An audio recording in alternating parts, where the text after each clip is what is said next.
Welcome to all of you. आप सभी का मैं स्वागत करता हूं।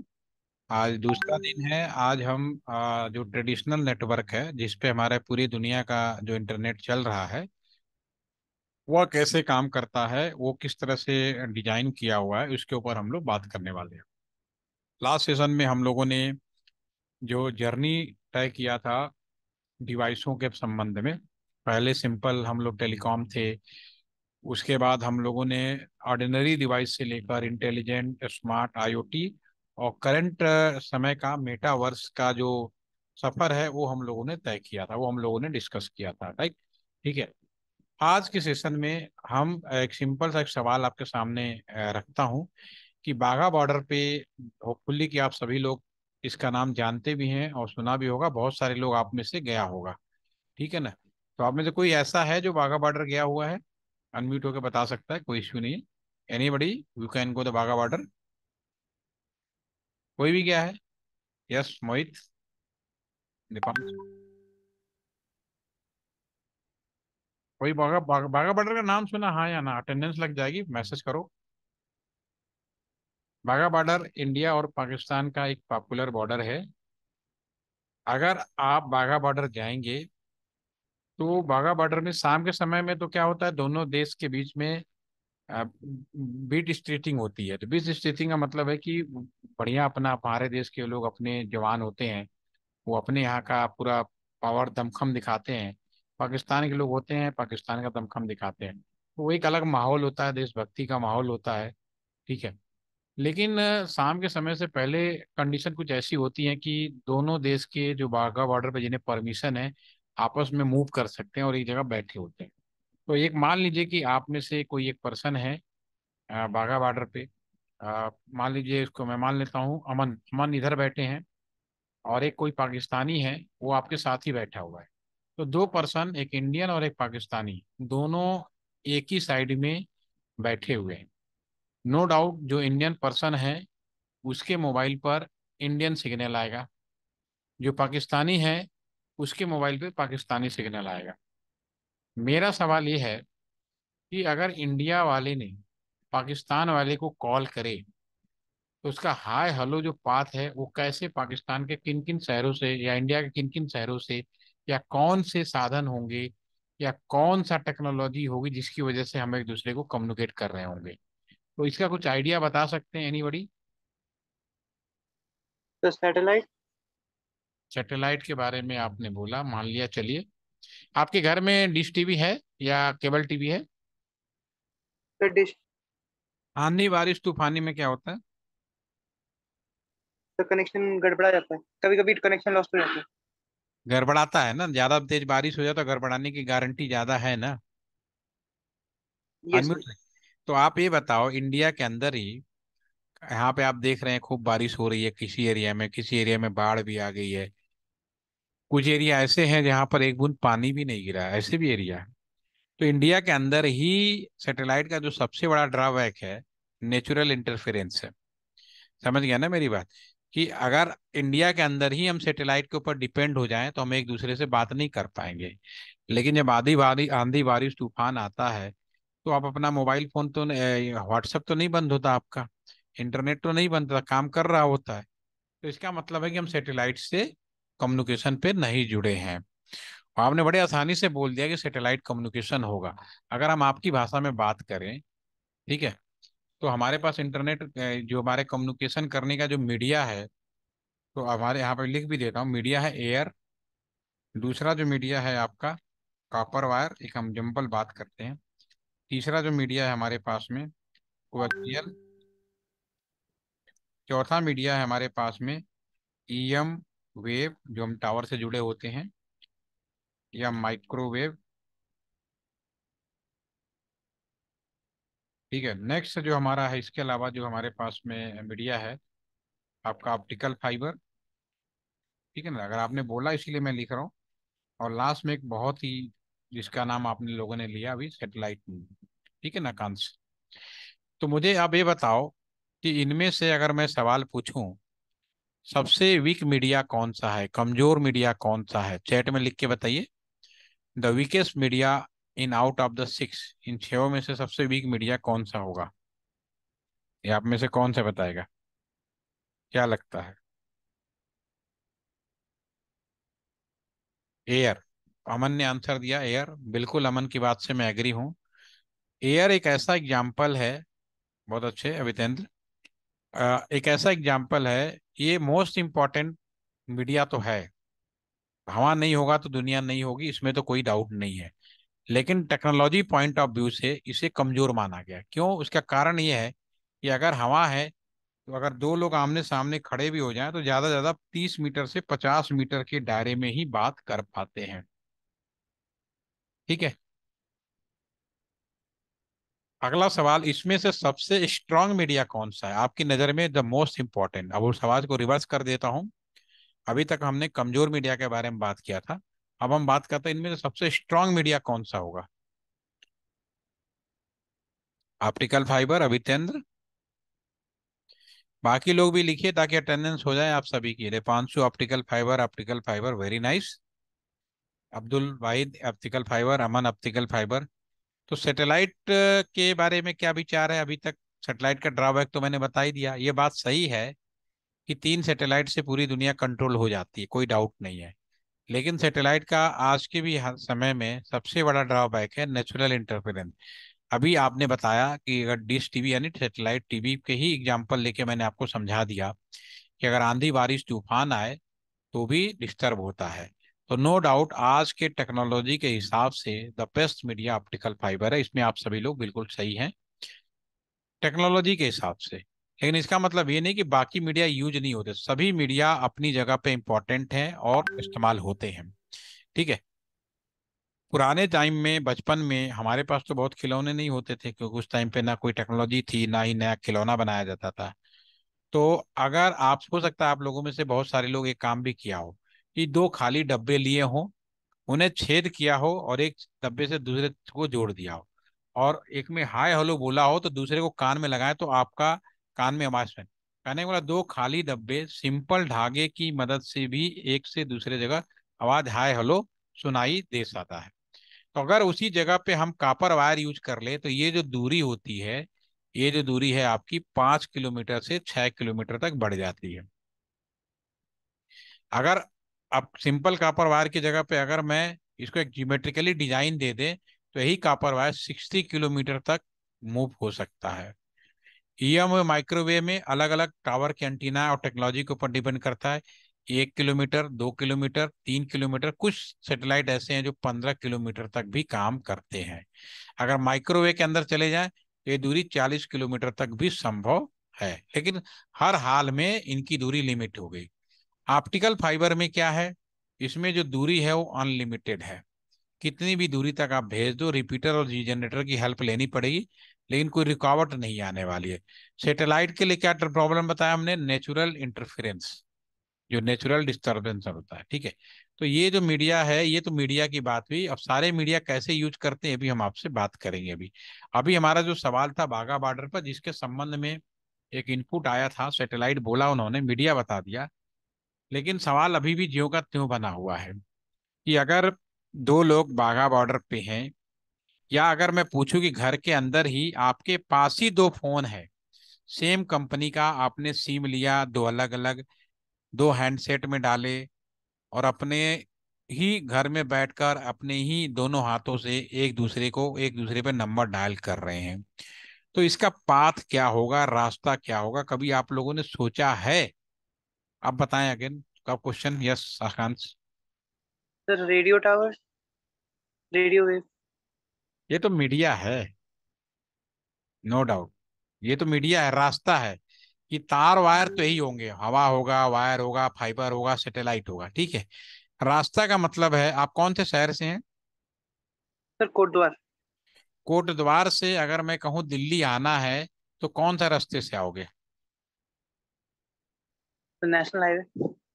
हाईवे बताओगे ना, ये तो नहीं कहोगे कि मैं बस में बैठ के आ जाऊंगा, ट्रेन में बैठ के आ जाऊंगा। रास्ता तो पूछूंगा ना मैं आपसे। तो आप मेरे को साधन बता रहे हो कि माइक्रोवेव टावर से आ जाऊंगा, सैटेलाइट से आ जाऊंगा, ऑप्टिकल फाइबर से। मैं आपसे रास्ता पूछ रहा हूँ कि कोट द्वार से अगर आपको दिल्ली आना है तो बाया मेरठ आना पड़ेगा, बाया देहरादून आना पड़ेगा, कोई ना कोई शहर से आपका जो भी मार्ग चुने, रास्ता चुने, उस रास्ते से आप आएंगे। तो मैं ऐसे पूछ रहा हूँ कि आपके बीच में कौन कौन से शहर पड़ेंगे, ऐसा कभी है? चलो कोई नहीं, मैं इसके लिए ऐसा करता हूँ, टाइम वेस्ट नहीं करता हूँ, थोड़ा सीधा मैं ही शुरू कर देता हूँ। आज की डेट में भी अगर आप किसी टेलीफोन एक्सचेंज में जाएंगे, आप लकी हैं, इसका वीडियो भी मैं शेयर करूंगा इस प्रोग्राम के अंत में, कि आज अगर आप किसी एक्सचेंज में विजिट करें, आज भी आपके पास अभी भी मौका है कि आप अभी बीएसएनएल का लैंडलाइन अवेलेबल है, एयरटेल का लैंडलाइन अवेलेबल है, एमटीएनएल का लैंडलाइन अवेलेबल है। समय बदल गया, लैंडलाइन की जगह ऑप्टिकल फाइबर ने ले लिया है, लेकिन अभी तक जो भी कम्युनिकेशन हुआ है, जब से टेलीफोन बना, वो कॉपर वायर यूज करते हैं। और कॉपर वायर की लेंथ मैंने अभी बताई, 5 किलोमीटर, 6 किलोमीटर।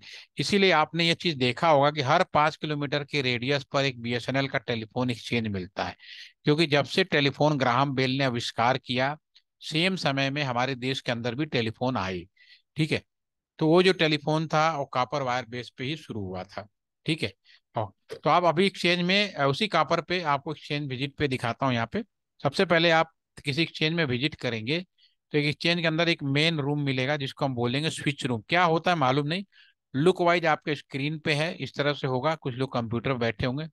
एक रूम होगा आपका एमडीएफ रूम, बहुत सारे यहाँ वायर होंगे।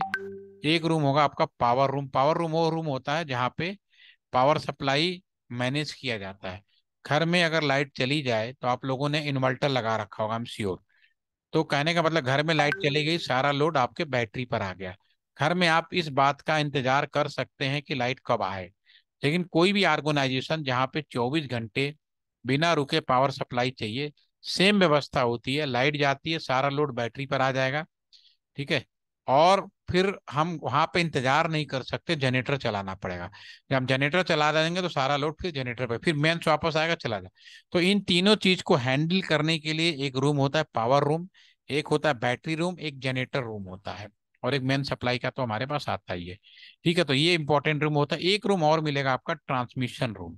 तो ये क्या होता है हम अभी बात करेंगे। फिलहाल पावर सप्लाई के बारे में हमने डिस्कस कर लिया। अब आपके सामने शब्द आते हैं लोकल कॉल और trunk call. What is the meaning of the local call? अगर आज भी आपके घरों में लैंडलाइन है, तो ये लैंडलाइन आपका जो है यहाँ से निकलेगा। घर में एक बॉक्स होता है जिसको हम एलजीओ बॉक्स बोलते हैं, और एक कॉपर वायर होता है। घर के बाहर पोल या दीवार पर इस तरह का बॉक्स लगा होगा, जिसको हम लोग डीपी बोलते हैं। यहाँ से आपके 5 से 10 घरों में वायर जोड़ा जाता है। लैंडलाइन और बिजली के वायर में एक मात्र डिफरेंस ये है कि जो बिजली का वायर होता है, एक ही प्लग के अंदर सारे ट्यूबलाइट पंखा सब जोड़ दोगे। लेकिन टेलीफोन के वायर में जितने कस्टमर होंगे उतने वायर होंगे। सीधी सी बात है, जितने कस्टमर होंगे उतने वायर होंगे, राइट? ठीक है। वहां पे एक ने जो, तो यहाँ पे जो भी कस्टमर यहाँ इकट्ठा हुआ, इन कस्टमरों को इकट्ठा करके इनका ग्रुप बनाते हैं और सारे वायर को आगे मूव कराते हैं। तो रास्ते में इस तरह का एक आपको पिलर भी दिखेगा, लोहे का बॉक्स। ठीक है। ये भी क्या करता है, इस तरह के जितने भी वायर आते हैं जमीन में, यहाँ पर आकर यहाँ पर इकट्ठा हो जाता है। Just 10 minute. तो ये हमारे पास में ये पिलर आपके पास में आपका, ये यहाँ पे क्या होता है, आसपास के जितने भी ये डीपी होते हैं ना, इनको वायर इकट्ठा होते हैं। टेलीफोन के वायर में, बिजली के वायर में अभी जैसा बोला कि ये डिफरेंस होता है कि टेलीफोन में जितना कस्टमर होगा सारे वायर इकट्ठा होंगे। ये फाइनली आपका एक्सचेंज के बाहर एक इस तरह का लोहे का बॉक्स भी आपने देखा होगा। तो लोहे का बॉक्स क्या होता है, आसपास के जितने भी 5 किलोमीटर के दायरे पे, क्योंकि क्या है, हमारा कॉपर वायर है, तो 5 वायर यहाँ इकट्ठा होते हैं, फाइनली एक्सचेंज के अंदर एंट्री होती है। और पहला ये एमडीएफ रूम होता है। एमडीएफ रूम में क्या होता है, आसपास के जितने भी कस्टमर होते हैं 5 किलोमीटर, उनकी वायर यहाँ पे इकट्ठा हो जाता है। और ये फिर एंट्री करता है स्विच रूम में। अगर मान लीजिए ये मिस्टर ए है और किसी मिस्टर बी से बात करनी है, ठीक है ना, ए को बी से बात करनी है, राइट? ठीक है। तो पुराने जमाने में यहाँ पे इंसान बैठा करते थे। अगर बी का भी वायर इन्हीं वायरों में है, इन्हीं 5 किलोमीटर में, तो पुराने जमाने में जो इंसान बैठते थे, इन दोनों को मैनुअली एक दूसरे को जोड़ देते थे। पुरानी मूवी देखोगे ना, टेलीफोन ऑपरेटर बहुत मिलेंगे आपको। इनको बोला जाता था ऑपरेटर, टेलीफोन ऑपरेटर की तरह काम। वो एक दूसरे को जोड़ते रहते थे। टेम्पोररी बेसिस पर दो लोगों को आपस में जोड़ना ही आपका स्विच कहलाता है। ठीक है। और ये हमारा लोकल कॉल हो गया, और ये कनेक्ट हो गया, और फिर ये हमने बात करने लगे, ये हमारा लोकल कॉल है। तो पहले इंसान यहाँ बैठा करते थे, बाद में इलेक्ट्रोमैकेनिकल हो गया, उसके बाद आज का अभी जो डायग्राम देख रहे हैं ये इलेक्ट्रॉनिक्स है, और लेटेस्ट ये भी अपडेट होके सॉफ्टवेयर बेस्ड आईपी स्विच हो गया, इंटरनेट प्रोटोकॉल स्विच। लाइन वही है, बीच के ये चीज बदलती रही, क्योंकि दो लोगों को आपस में बात करना है।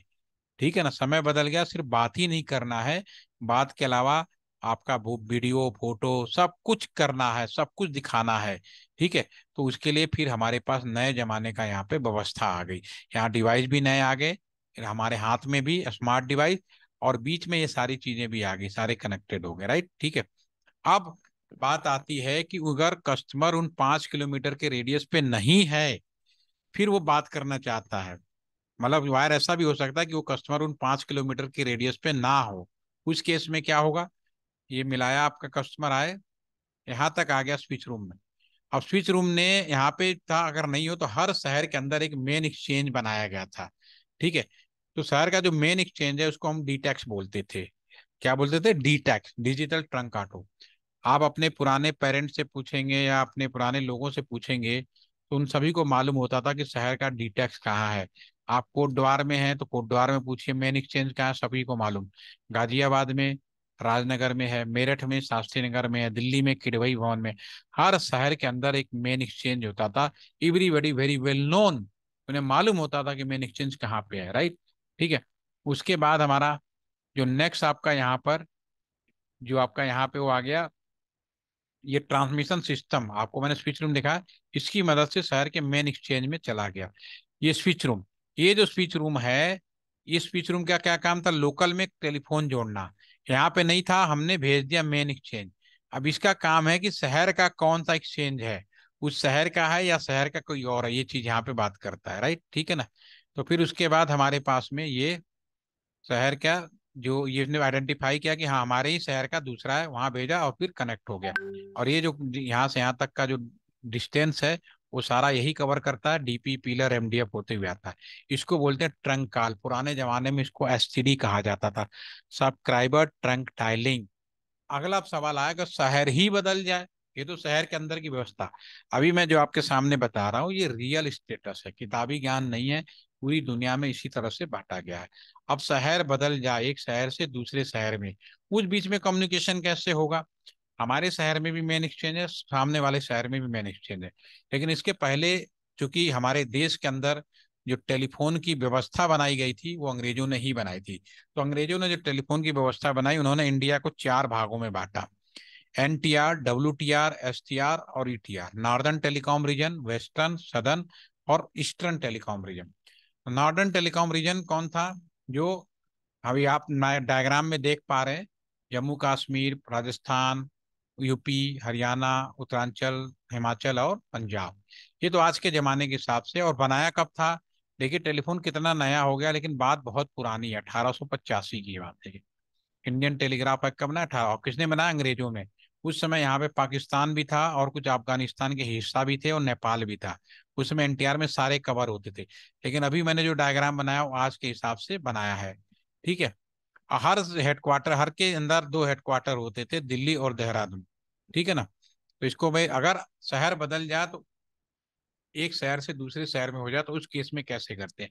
आपका टेलीफोन है, लोकल स्विच में गया, लोकल स्विच इसमें वायर तो है नहीं, तो कहाँ भेजेगा वो? शहर के मेन एक्सचेंज में भेजेगा। ये ऑप्टिकल फाइबर से यहाँ मेन एक्सचेंज में आ गया। अब यहाँ मेन एक्सचेंज में आ गया, इसका काम है, जैसे हमारे शहर में डी टैक्स है, मान लीजिए आप गाजियाबाद में थे और मेरठ में मिला है, दोनों एनटीआर में पड़ेंगे, नार्दर्न टेलीकॉम में।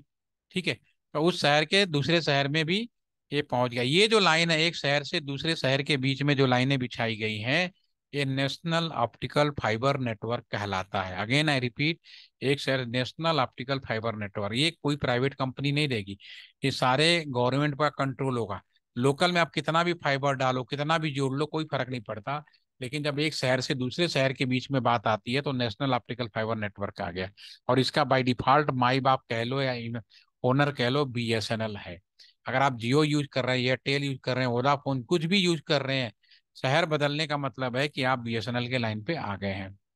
और उस शहर का एक स्विच रूम होगा, उस स्विच के डीटेक्स में जाएगा, वो हमारे शहर का वो पहचानेगा और जोड़ देगा। ये एक शहर से दूसरे शहर के बीच का कम्युनिकेशन हो गया। ठीक है ना, तो इस तरह से जो कम्युनिकेशन है एक शहर से दूसरे शहर के बीच का भी पॉसिबल हो गया, ठीक है ना।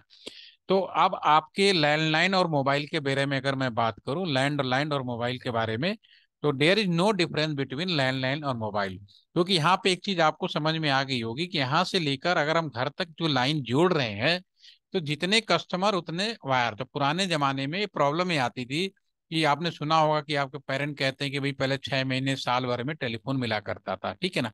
तो सबसे पहले गवर्नमेंट के सामने ये चैलेंज है कि भाई इस समस्या को मुक्त दिलाओ। तो फिर एक नई टेक्नोलॉजी हम लोगों ने यूज किया कि क्यों ना इसको यहाँ से लेकर जो एक्सचेंज तक की जो व्यवस्था है, इसको बदलकर वायरलेस किया जाए, ठीक है। तो ये हमारे पास आया मोबाइल कम्युनिकेशन। आप इस डायग्राम में देखिए अगले में, अगर ओवरऑल मोटे तौर पे अगर आप बात करेंगे तो लैंडलाइन मोबाइल में देयर इज नो डिफरेंस, ठीक है ना। नाम बदलने से चीजें नहीं बदल जाती, कॉन्सेप्ट हमेशा वैसे ही रहता है जैसे पहले में था, ठीक है। तो ये हमारी पुरानी व्यवस्था है। अब नए व्यवस्था में अभी क्या हो रहा था कि यहाँ से यहाँ तक हम क्या कर रहे थे, वायर डाल रहे थे, कापर बेस वायर डाल रहे थे 5 किलोमीटर और 6 किलोमीटर रेडियस पे। अब ये चूंकि वायर डालना, इसको मेंटेन करना आसान नहीं था, तो इसकी जगह पे हम लोगों ने क्या किया, एक नया टेक्नोलॉजी लाए, मोबाइल कम्युनिकेशन। मोबाइल कम्युनिकेशन में हमने यहाँ तक टावर लगाया, और जो ट्रेडिशनल मोबाइल कम्युनिकेशन था 2G या अप टू 3G तक, एक टावर से 1024 कस्टमर भी हम जोड़ सकते थे। तो अब यहाँ से यहाँ तक जो टावर तक है, ये तो हो गए आप वायरलेस। और फिर ये आपका ऑप्टिकल फाइबर के माध्यम से, फिर ये आपका जो MDF था एज ए पर न्यू सिनारियो, इसका नाम हमने BSC रख दिया, ठीक है। और ये फिर फाइनली कहाँ गया, स्विच में, local switch, this is known as, आपके अगर मोबाइल कम्युनिकेशन में बात करेंगे तो MSC नाम दे दिया गया इसका। तो अगर बिल्कुल सेम कॉन्सेप्ट है, अगर ये जो आपका मोबाइल कस्टमर है, अगर सेम इन्हीं वायर के कम्युनिकेशन में लगा हुआ है, वायरलेस में, और उसी स्विच में है, तो वहीं पे कनेक्ट होकर रिटर्न बैक हो जाता है ये। अगर ये नहीं है तो फिर शहर का मेन एक्सचेंज में जाता, डीटैक्स में, और फिर ये घूमते हुए फिरते हुए आपके दूसरे लोकेशन में, लैंडलाइन पे बात करनी होगी तो आपका ये जो आपका डीटैक्स है, इसकी मदद से फिर आपके दूसरे साइड में भी ये चला जाता है। तो there is no difference between landline and mobile. लेकिन समय के साथ साथ मोबाइल बढ़ता चला गया, तो हमें एक नए नेटवर्क का भी कॉन्सेप्ट यूज किया, फिर हमने मोबाइल चैनल को इस्तेमाल किया। वो भी चेंज हुआ सन 2005 में जाकर, कि भाई अब हमारे हर एक व्यक्ति की नई जरूरत बनी कि सभी को इंटरनेट दिया जाए। पहले क्या था, बात करा रहे थे, फिर हमने उसको वायरलेस सुविधाएं दी, फिर हमें जरूरत पड़ी कि सभी को इंटर सन 2005 में हमारे देश के जो तत्कालीन प्रधानमंत्री थे मनमोहन सिंह जी, उनके जो टेक्निकल एडवाइजर थे सैम पेट्रोडा। सैम पेट्रोडा का नाम सुना आप लोगों ने, अश्विन, आपने नाम सुना सैम पेट्रोडा का? आकांक्ष, नहीं? हाँ, हाँ, Sam Pitroda is the, Sam Pitroda Orissa में पैदा हुए थे। 1980 से लेके 1984 के बीच में अमेरिका में काफी पॉपुलर हुए। उस टाइम पे अमेरिका का जो पूरा कम्युनिकेशन व्यवस्था थी, सैम पेट्रोडा की देन थी। और हमारे जो प्रधानमंत्री थी इंदिरा गांधी 1984 में, तो उन्हें बड़ी प्रभावी थी अपने दौरे के दौरान। उन्होंने उनसे रिक्वेस्ट करी कि जो डेवलपमेंट आपने वहाँ किया है, वो डेवलपमेंट अपने देश के अंदर करो। तो फिर उनके कहने पे वो दिसंबर 1984 में आए। तब तक वो तो प्रधानमंत्री तो रही नहीं, उनका मर्डर हो गया था। लेकिन हमारे नव निर्वाचित प्रधानमंत्री थे राजीव गांधी। और आज हमारे देश के जो प्रधानमंत्री हैं मोदी जी। तो बीच में आप एक आइडिया लगा लो कितने प्रधानमंत्री और आए और गए। इंडियन जो टेलीकॉम एडवाइजर हैं, इंडियन कंप्यूटर सेंटर या डेवलपमेंट के जो एडवाइजर हैं, सैम पेट्रोडा ही रहे। सैम पेट्रोडा अभी 2 साल पहले ही रिटायर हुए हैं सर्विस सेवा से। अब भले उन्होंने कांग्रेस ज्वाइन कर लिया हो, लेकिन जिंदा थे तो किसी ने पूछा नहीं। उन्हें दो पद उपाधियों से नवाजा गया है, फादर ऑफ टेलीकॉम, दूसरा फादर ऑफ कंप्यूटिंग नेटवर्क। ठीक है, ये आप इतिहास पढ़िए, भूगोल देखिए, पूरा आपको गूगल पे पूरी बायोडाटा मिल जाएगा, ठीक है। तो उन्होंने सन 2005 में सलाह दी कि आपको एक नया नेटवर्क लगाना पड़ेगा, नया नेटवर्क बिछाना पड़ेगा। और उसमें उन्होंने राउटर्स के प्रयोग किए, नया नेटवर्क ला। इसके बारे में मैं और बात करूंगा आगे बात, ठीक है। अब मेरा सवाल था कि मैं बाघा बॉर्डर पे खड़ा था, मैंने आपसे ही शुरू किया था कि दो लोग खड़े हैं। तो बाघा बॉर्डर वाले पे एक आप खड़े हैं आकांक्ष, दूसरा आपका पाकिस्तानी था। तो मेरा सवाल यही से शुरू हुआ था कि दोनों लोगों का जो कम्युनिकेशन पाथ है वो कैसे होगा, ठीक है। तो नो डाउट आपके पास मोबाइल का सिग्नल है, कहीं भी आप वायरलेस नहीं है। आप ऊपर गए, यहाँ का जो बाघा बॉर्डर का जो ऑफिस था, उसने आइडेंटिफाई किया कि आप लोकल कॉल नहीं है, तो उसने शहर का मेन एक्सचेंज भेजा अमृतसर। डीटैक्स ने आइडेंटिफाई किया, भाई ये तो हमारे एनटीआर का ही नहीं लग रहा। एनटीआर में मैंने दो हेडक्वार्टर बताए, दिल्ली और देहरादून। उसने भेज दिया दिल्ली। दिल्ली ने पहचान किया कि ये जो बंदा है ये तो इंडिया में ही नहीं है। अब इंडिया से बाहर कॉल जानी है, तो इंडिया से बाहर कॉल बाय डिफॉल्ट जो मेन गेटवे है वो है मुंबई। डायग्राम में आपको दिखाता हूँ। आपका मुंबई में चला गया ये। अब मुंबई में यहाँ समुद्र में सबमरीन ऑप्टिकल फाइबर केबल पड़ा हुआ है समुद्र के अंदर। लेकिन भारत और पाकिस्तान का जो रिलेशन है बहुत अच्छा नहीं है, तो ये रूट जो है बंद हो, रूट है लेकिन उस पर फंक्शनिंग में नहीं रखते हम लोग। तो फिर कम्युनिकेशन कैसे होता है? फिर हमारा जो कम्युनिकेशन है वहां से, ये आप डायग्राम में देख रहे हैं, मुंबई से चेन्नई होते हुए सिंगापुर होते हुए समुद्र में सबमरीन ऑप्टिकल फाइबर है। आपका यूएस की तरफ जाता है, फिर समुद्र में होते हुए घूमते फिरते दुबई होते हुए अफगानिस्तान के अंदर इंटर करते हुए पाकिस्तान में एंट्री होता है। पाकिस्तान में बिल्कुल सेम व्यवस्था है जैसे हमारे इंडिया के अंदर है। उनके बाघा बॉर्डर पे पहुंचता है, मोबाइल टावर पे दो लोग बैठे थे, एक इंडियन और पाकिस्तानी। हाय हेलो बोला, पूरी दुनिया घूम के आ गया। समझ में आया मेरा? यस या नो? ठीक है, कितना लंबा पाथ है, अगर दो लोग बात कर रहे हैं तो पूरे पाथ को ये कंप्लीट होता है। ठीक है। और एक इंटरेस्टिंग फैक्ट कि पुराने जमाने में हमारे पास ना इंटरनेट होता था ना टेलीफोन होता था। ठीक है, तो हमारा टाइम पास कैसे होता था? मेरी पोस्टिंग थी स्विच रूम में। मैं यहाँ पे स्पीकर लगा के बैठ गया। 2.5 साल की नौकरी मैंने आराम से निकाली, क्योंकि जो लोग भी बात करते थे सब मुझे पता होता था। ये मैं आपको इसलिए बता रहा हूँ, अभी साइबर सिक्योरिटी में आगे बढ़ोगे ना तो इसको इम्प्लीमेंट करना आप लोगों को। ठीक है, तो आप जो लोग भी बातें करते हैं वो सारा का सारा बीच में स्विच रूम के माध्यम के थ्रू जाता है। ये बात अलग है कि प्राइवेसी को इम्प्लीमेंट करने के लिए बहुत ही कड़े और सख्त नियम बनाए गए, लेकिन इसका मतलब ये नहीं है कि प्राइवेसी ब्रीच नहीं होती, बिल्कुल होती है, डेफिनेटली होती है। कुछ समझ में आया कि बाघा बॉर्डर पे कैसे बात होती है? लंबा नेटवर्क समझ में आया? Yes sir. बात करते समय ध्यान रखना, ठीक है। इतना ही सेशन रखेंगे ताकि आराम से आप लोगों को समझ में आए। इसकी रिकॉर्डिंग अभी मैं शेयर कर रहा हूँ, कोई क्वेश्चन मार रहा हो तो आप पूछ सकते हो। ठीक है, कल फिर मिलते हैं सेम टाइम पे। Thank you. Have a nice day sir. Thank you. Thank you sir.